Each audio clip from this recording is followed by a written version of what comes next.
Hi, Karate Illuminati, this is Noah, and today I wanted to address some misconceptions about blocks in karate.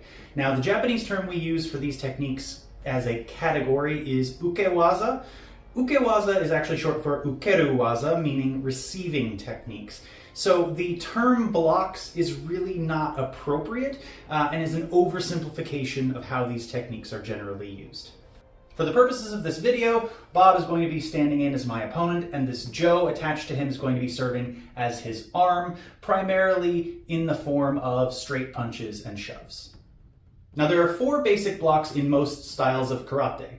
We have Jodan-Uke, your high-level receiver, Chudan-Uke, your middle-level receiver. Now, this is sometimes called Chudan-Soto-Uke because it moves to the outside, and sometimes called Chudan-Uchi-Uke, either because it originates from the inside and goes to the outside, or because you're using the inside edge of your forearm.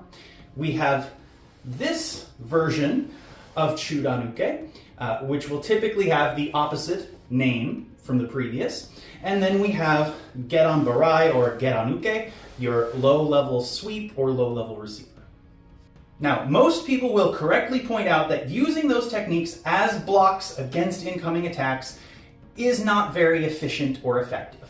If we take a look at Jodan-Uke, for example, this punch is coming at my face, so I block and push it up. It can work, but most often when you see this demonstrated, the Hikite is not being used for anything. This pulling hand is a waste of energy and a huge opening. And so you may be able to block an incoming attack with this, but you're going to have to use the same hand to check any secondary attacks because this one's not in use. And really, this is a slow cover. You are much better off using this type of technique to cover as you move to the outside. It's not only faster because you're incorporating evasive movement, but it doesn't meet the attack head on. Now, even that is still missing the use of Hikite. We are more likely to utilize Hikite if we actually use both hands.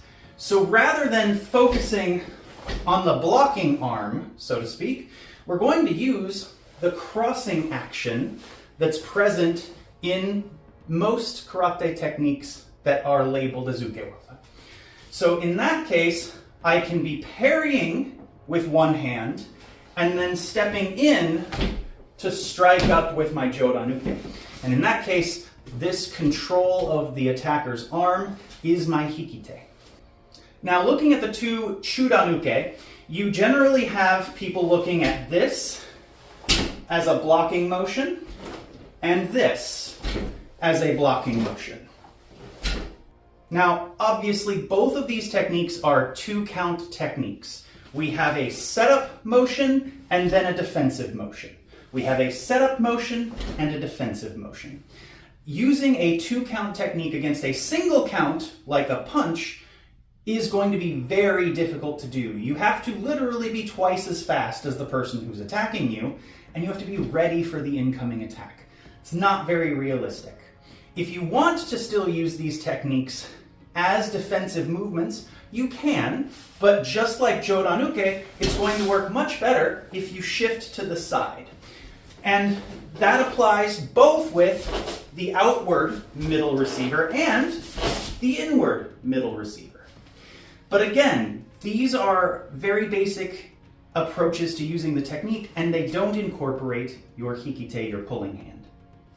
If we want to incorporate the pulling hand, we can make the setup of our Chudan-Uke more defensive, this sort of flinching cover.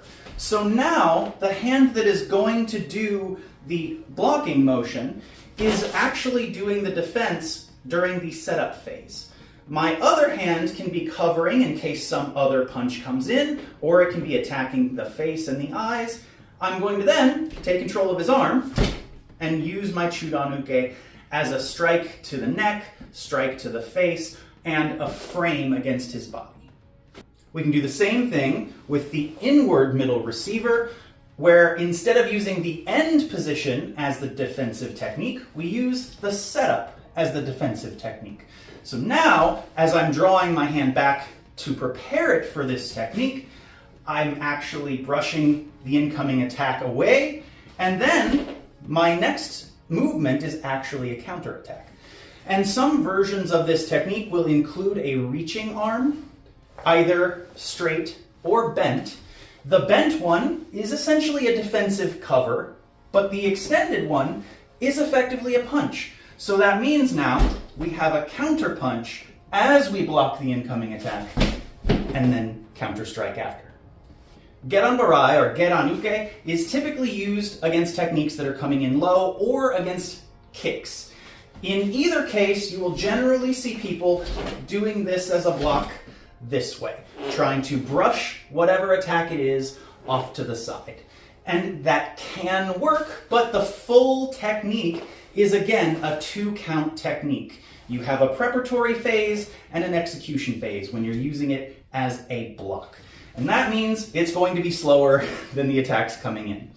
You can, again, move off to the side, making that easier, but again, that's not utilizing Hikite. To utilize Hikite as part of your Gedan Barai, we now use the setup motion as a defensive position. So we parry the incoming attack with the setup hand. The covering hand is now a counter strike of some description. And we can pull it out of the way in order to use it for a counter strike. This is one of the less obvious methods of using Hikite, where rather than pulling some part of the opponent, we're pulling our hand free of an entanglement so that we can use it again.